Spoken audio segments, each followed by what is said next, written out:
Olá, turma! Vamos aqui começar a nossa aula sobre as deuteropaulinas e a cristandade emergente.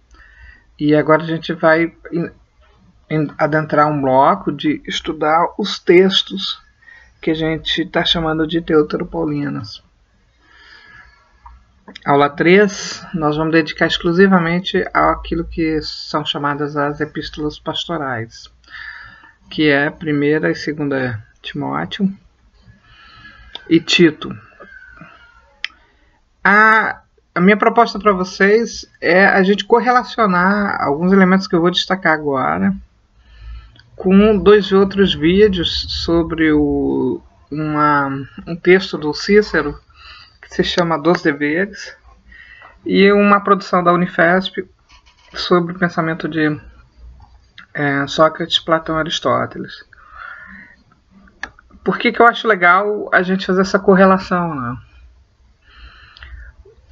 O texto bíblico, a gente costuma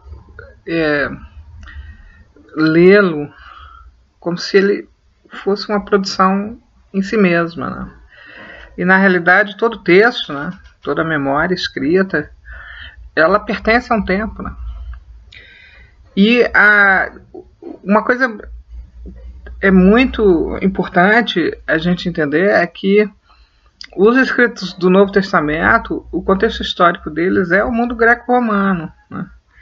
Particularmente, alguns textos, a gente consegue perceber afinidades muito grandes com a literatura existente, né?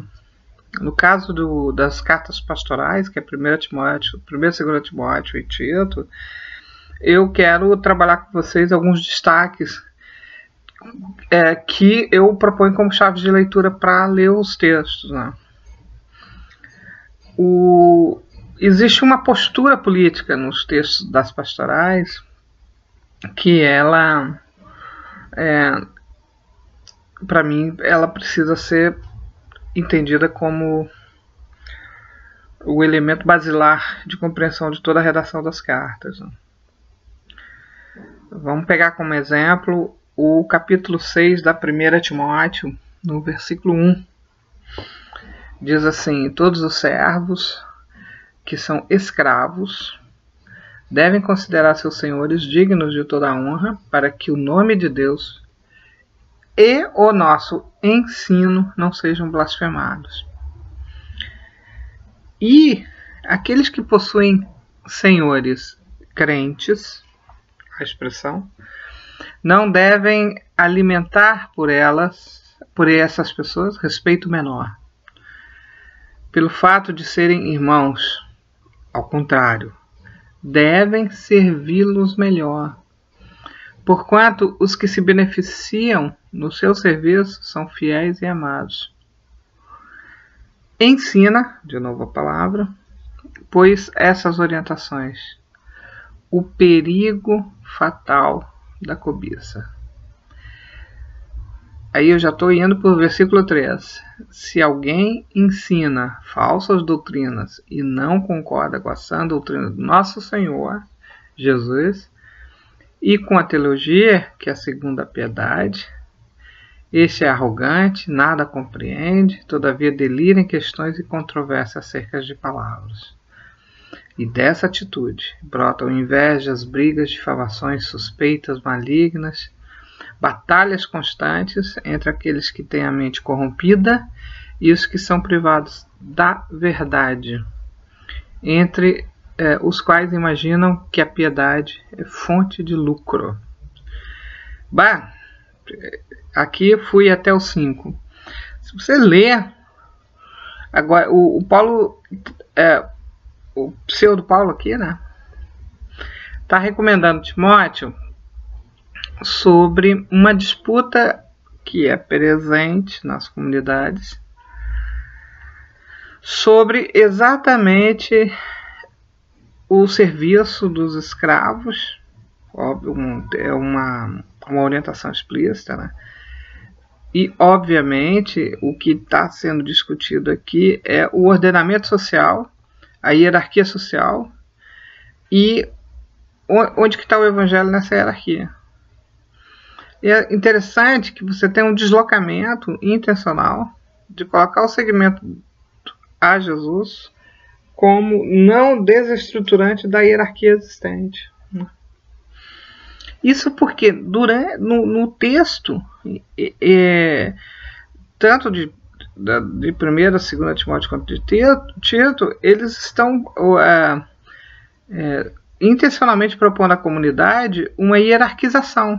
Essa hierarquização ela está casada com a perspectiva de que não pode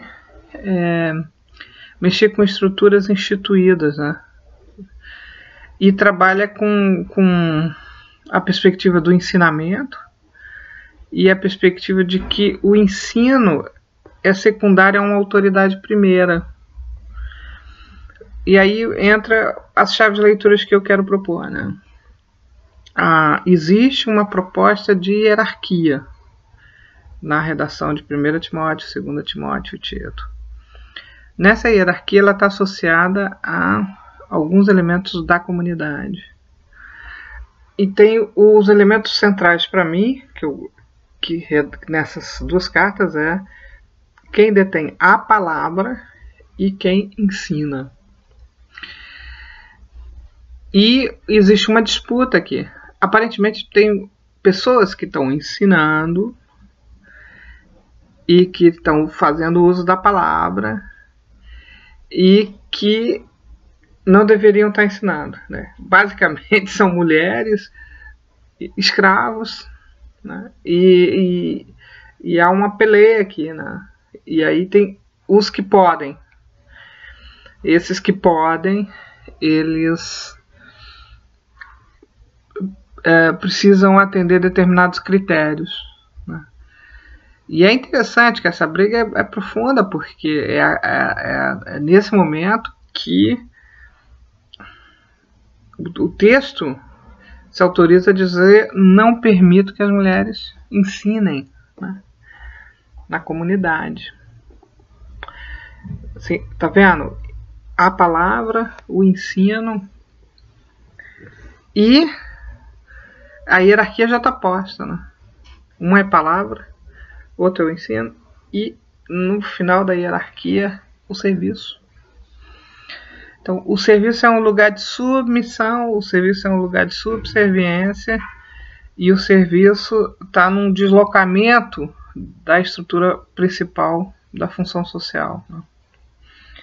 É muito interessante que isso prevaleceu na constituição do cristianismo ao longo dos tempos, porque ainda hoje, nas nossas comunidades cristãs, as mais consolidadas, o mais rápido possível você tira de dentro do templo o serviço. O serviço quando a gente faz caridade, quando a gente faz as atividades sociais, né? Todas as ações de caridade cristã, de explicitação do amor comunitário, ela se desloca, ela fica fora do espaço sagrado, que é o lugar da palavra e do ensino. Pensa um pouco sobre isso, né? Esses territorialismos construídos intencionalmente para forjar hierarquias e impor uma ordem em nome de uma verdade e no aplastamento de quem está fazendo diferente. Temos que nos debruçar sobre isso, né? Bons estudos.